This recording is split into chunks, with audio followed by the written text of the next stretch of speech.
Capítulo 12. O ideal na Terra.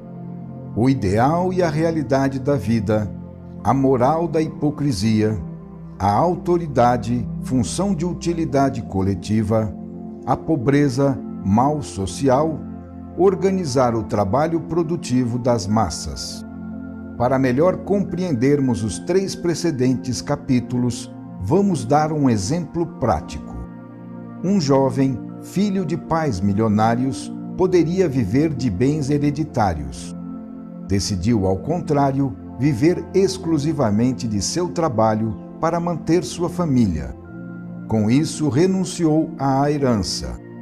O tempo e as energias que sobravam do seu trabalho, ele os queria aplicar numa obra de caráter intelectual, não remunerado, com o mesmo desprendimento de quem cumpre uma missão. Estava, portanto, em paz com a sua consciência. Sua intenção era aplicar as palavras do Evangelho, abre aspas, procurai em primeiro lugar o reino de Deus e a sua justiça, e todo o resto vos será dado por acréscimo. Não vos preocupeis, pois, pelo dia de amanhã. Fecha aspas. Abandonando os seus bens, aquele homem rico acreditava receber algum prêmio do céu. No entanto, tornou-se pobre, tendo de lutar pela vida.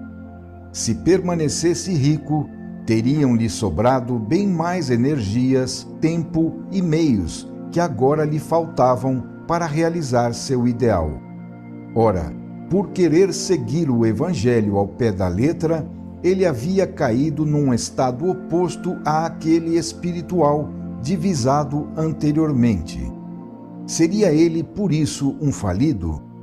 Ele desprendera-se de sua riqueza, cuja importância desdenhava, porque não lhe faltava coisa alguma.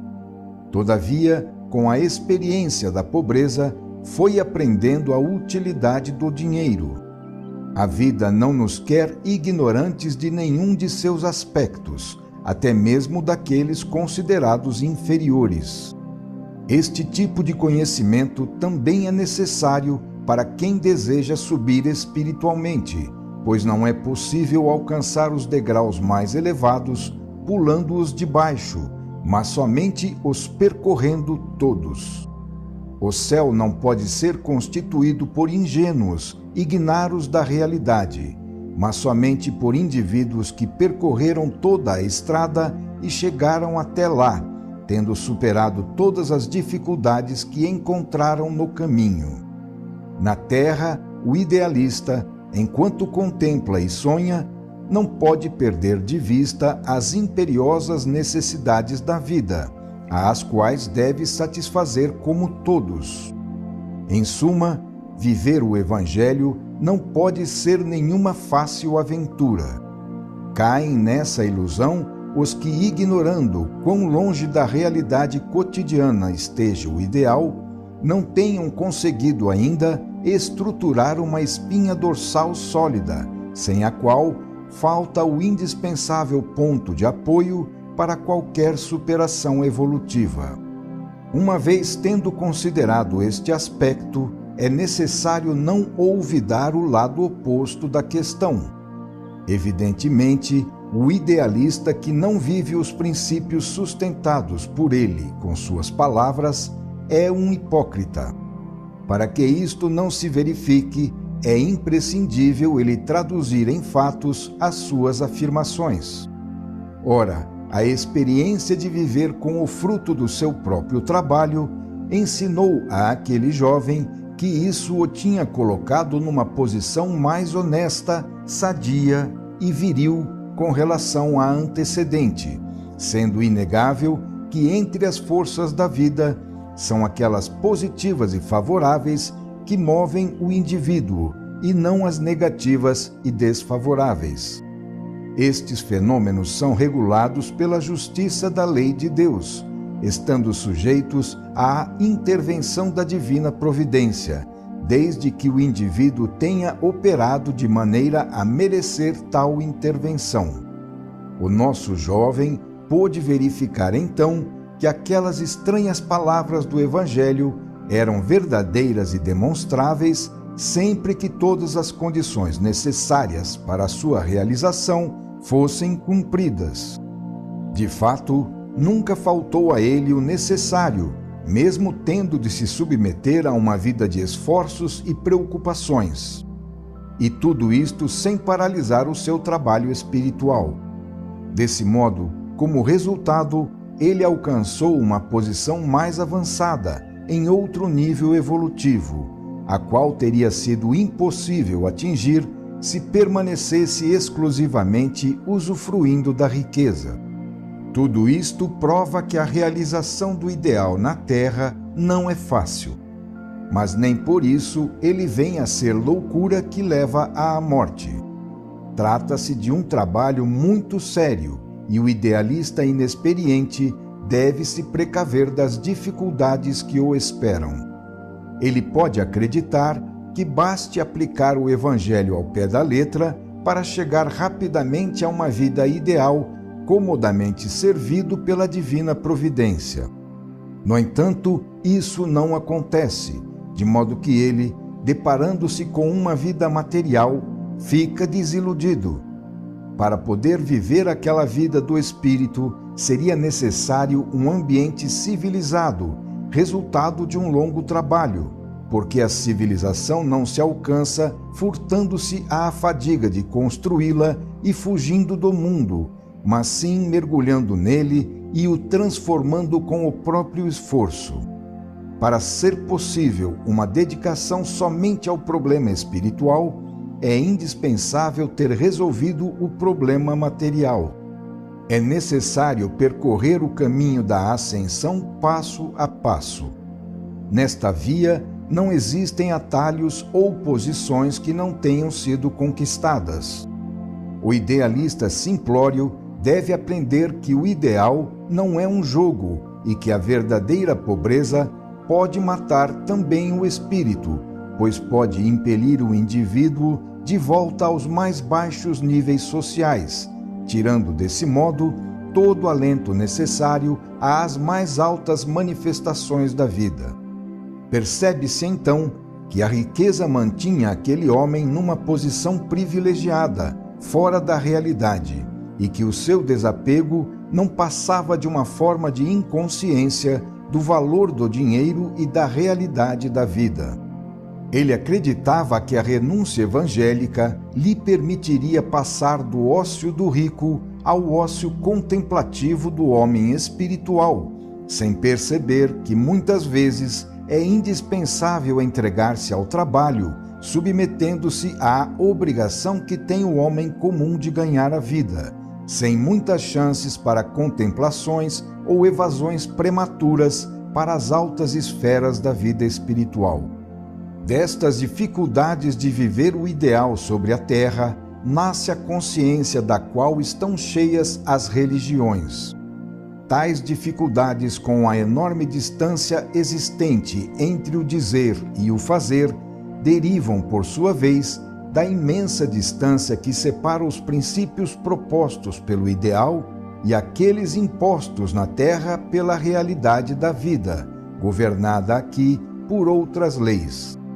Trata-se de dois sistemas, cada um situado num nível diferente de evolução, os quais se negam reciprocamente e não podem evitar o choque, porquanto pretendem atuar simultaneamente no campo experimental de nossa vida. Assim, não apenas se explica, mas também se reconhece a inevitabilidade de uma consciência ligada a tal antagonismo entre dois princípios diferentes coexistentes na Terra. Trata-se, com efeito, de duas posições extremas do mesmo fenômeno evolutivo que todos vivemos, estando a mais atrasada de um lado e a mais avançada do outro. Neste trajeto, o homem está a caminho, passando por um processo de transformação que vai de uma posição de grau inferior a outra de grau superior. Ele é forçado a viver no meio do inevitável conflito entre dois extremos que existem simultaneamente, sendo que o inferior, por princípio de inércia, conserva o passado, enquanto o superior, por princípio de movimento ascensional, vai em direção ao futuro. Situado nesta posição conflitante, o homem resolveu o problema instintivamente, pela via da menor resistência, que é a hipocrisia, porquanto, se ela é culpa ao nível do ideal, não o é, porém, ao nível utilitário das leis da vida do dia a dia. Se de um lado, o que é velho não quer morrer, resistindo ainda por uma razão de prudência e defesa, que desaconselha as aventuras em zonas da vida não exploradas, e se de outro lado, o que é novo não se consolidou ainda, porque está nascendo sob formas de tentativas, sendo incerto por não estar comprovado pela experiência, então restou ao homem procurar uma via de convivência pacífica entre as duas opostas exigências, deixando a cada uma o máximo possível de satisfação. O problema consistia em fazer com que o ideal fosse fixado na terra, sua inimiga, onde ele, contudo, há de cumprir a sua função. Foi assim que se chegou a escolher o caminho de sustentar em teoria o ideal, condição que se contenta com palavras e com nobres aspirações, mas de satisfazer na prática a realidade biológica, que é saciada de fato com uma atividade substancialmente proveitosa. Com tal método aparentemente contraditório e hipócrita, são satisfeitas da melhor maneira as duas opostas aspirações, o que diante das reais circunstâncias traz o melhor resultado possível, que consiste em estabelecer uma coexistência capaz de permitir ao homem cumprir um trabalho de assimilação e alcançar assim um dos maiores fins da vida, que é realizar a evolução. Nada de melhor se poderia desejar e obter. Enquanto o homem finge perseguir o ideal, porquanto não consegue vivê-lo de verdade, ele o fixa na mente e o interioriza no espírito, executando assim aquele primeiro trabalho de maturação interior que é necessário para chegar à última fase, na qual ocorre a efetiva realização do ideal. Com este jogo entre aparência e substância, o ideal vai se infiltrando progressivamente na realidade biológica até se enxertar plenamente no seio dela e substituí-la, transferindo desse modo a vida para um plano mais alto. Dessa forma, a vida pode orientar seu percurso evolutivo mediante a escolha de uma meta.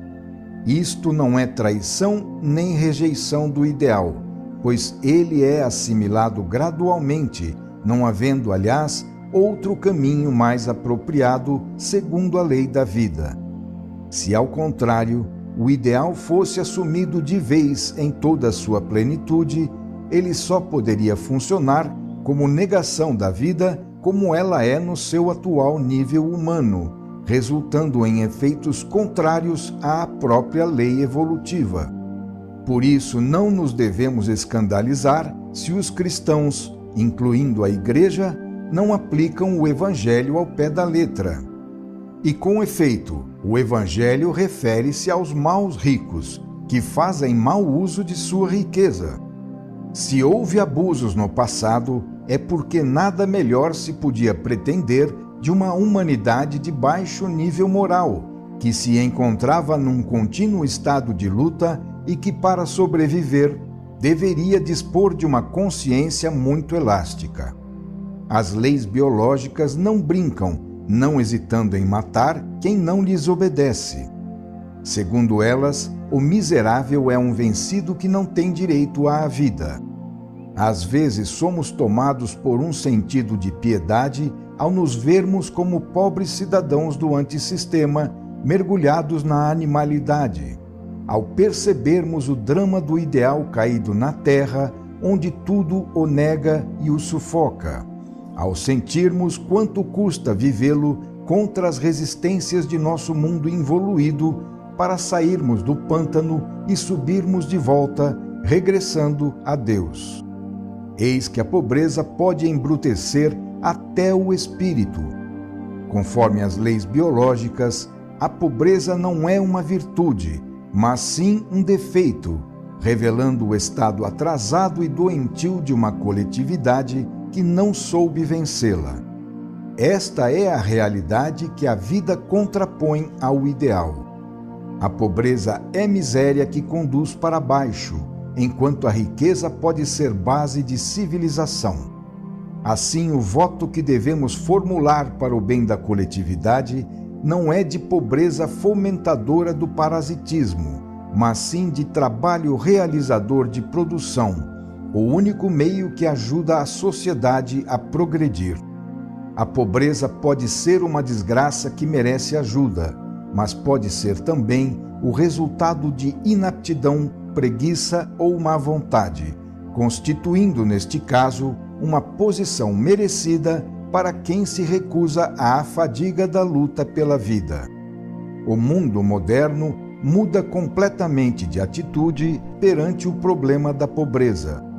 Por não ter sabido resolvê-la no passado, o homem tinha se adaptado a considerá-la como uma fatalidade. O Evangelho chegou ao extremo de propô-la como uma virtude. Com tais interpretações, disfarçava-se o mal, evitando assim encará-lo. Os pobres, paralisados pela sua própria inércia e ignorância, desalentados pela inutilidade do esforço, tinham se conformado com aquelas tristes condições, tidas como inevitáveis. Recorria-se então a paliativos, apoiando-se na esperança de compensações no além-túmulo. Quanto à esmola, esta nada resolve, pois deixa o pobre na sua miséria, enquanto aplaca a consciência do rico, permitindo-lhe continuar gozando de suas riquezas e até mesmo se passar por benfeitor. O próprio Evangelho contribuiu para manter este estado de coisas, sendo esta uma das razões de sua aceitação no passado. Haverá coisa melhor do que uma religião que contenta os pobres apenas com promessas de justiça numa outra vida? O problema estava assim resolvido, permitindo que os ricos preservassem não apenas seus privilégios, mas também a fama de pessoas piedosas e de homens de bem.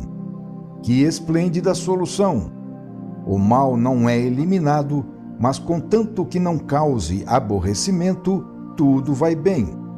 Hoje tudo está mudando, porque a vida fundamenta-se sobre outros princípios. Outrora, as diretrizes sociais eram determinadas pelo indivíduo vencedor da luta, sendo estabelecidas em função do interesse dele. O indivíduo que conseguia subir, vencendo seus rivais, exercia seu domínio sobre todos, que por serem menos fortes, não tinham outra opção senão obedecer. Por isso vigorava o princípio da autoridade, que exprimia tal método de vida. Era o triunfo do individualismo, em função do qual a sociedade estava organizada hierarquicamente, conforme o princípio do comando e da obediência. Quem comandava não devia prestar contas senão aos seus superiores, tendo sempre razão perante os seus inferiores. E tal mentalidade ainda subsiste hoje entre os indivíduos menos evoluídos. Porém, é diferente o princípio que começa a prevalecer hoje.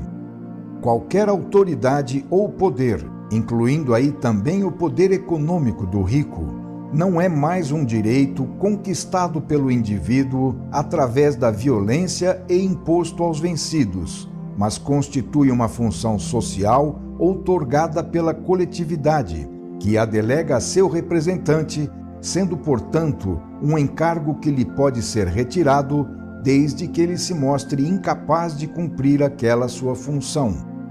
Dessa forma, ao princípio individualista do egocentrismo substitui-se o coletivista da cooperação.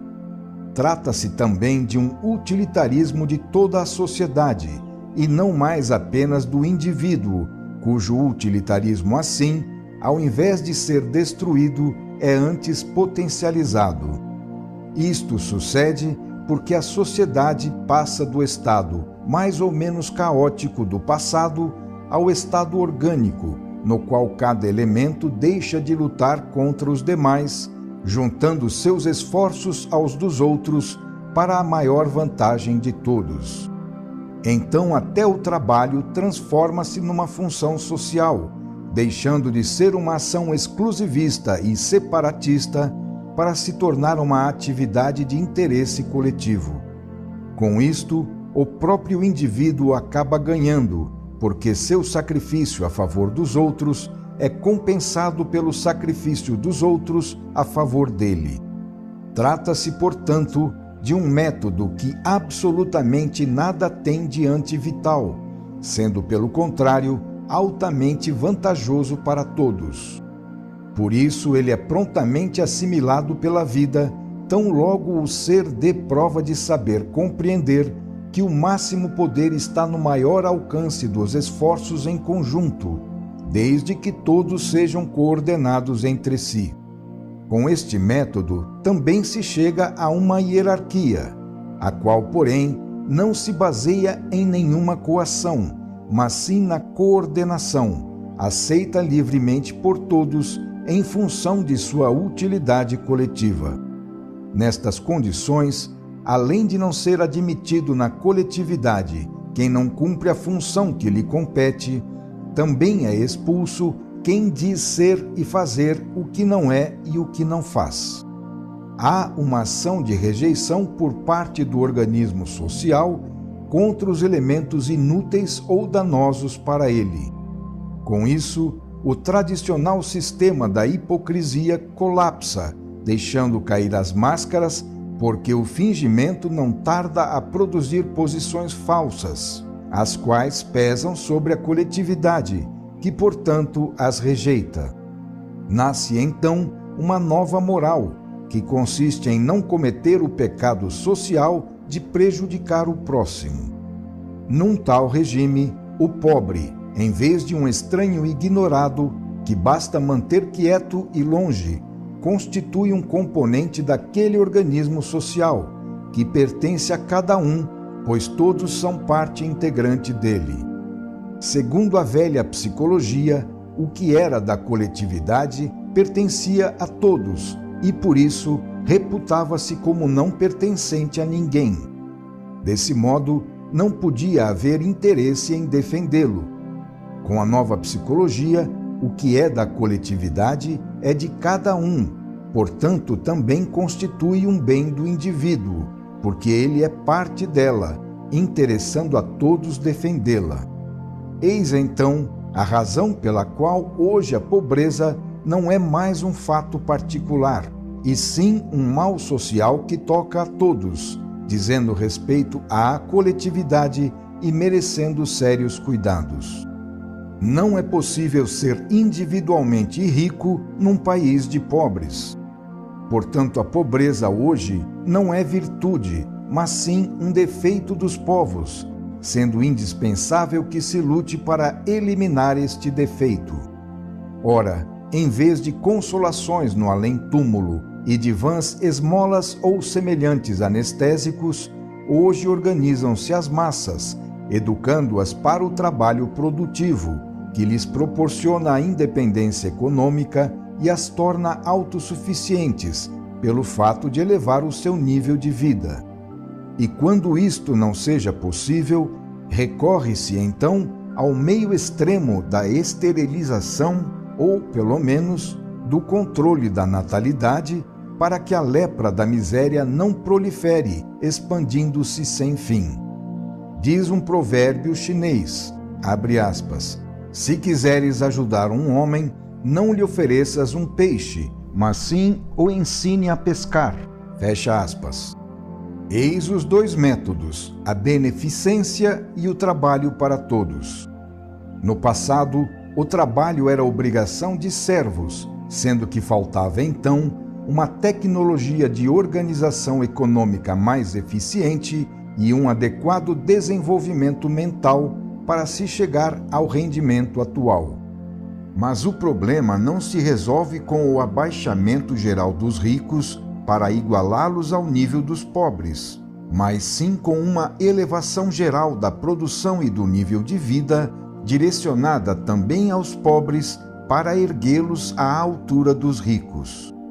Hoje o problema dos pobres torna-se gigantesco, porque não se trata mais de poucos miseráveis à espera de esmolas, mas sim de povos inteiros, de esfaimados que, eliminadas as epidemias, reproduzem-se com velocidade vertiginosa. Hoje não há uma classe social pobre que assalta a rica dentro de uma nação, mas há uma classe de povos pobres que constitui uma ameaça crescente para os povos ricos, detentores da civilização. Esta parte possui as armas, a cultura, os meios econômicos e a organização social. A outra parte avança maciçamente como multidão demográfica em rápido aumento, disposta para sobreviver a baixar o nível de vida de todos, pouco se importando com a civilização. Compete aos povos mais civilizados controlar este aumento, antes que o mesmo torne-se insuportável para os recursos do planeta. Cumpre a eles, assim, regular e canalizar tais manifestações para o trabalho produtivo. As nações mais avançadas deverão exercer esta função social, que lhes compete e que a história já lhes impõe, com a difusão das novas ideias de solidariedade entre os povos outrora desconhecidas. A humanidade caminha para a meta de uma solução pacífica dos conflitos, de uma forma mais inteligente e civilizada. Não é empobrecendo os ricos que se pode enriquecer os pobres, mas sim fazendo dos pobres produtores de riqueza para sua própria vantagem. O velho método da substituição de classes, que nada resolve, precisa ser substituído pelo método da colaboração entre as classes, cabendo àquelas que mais possuem o dever de fomentar a elevação, em todos os sentidos, das classes mais pobres e menos evoluídas. Final do capítulo 12.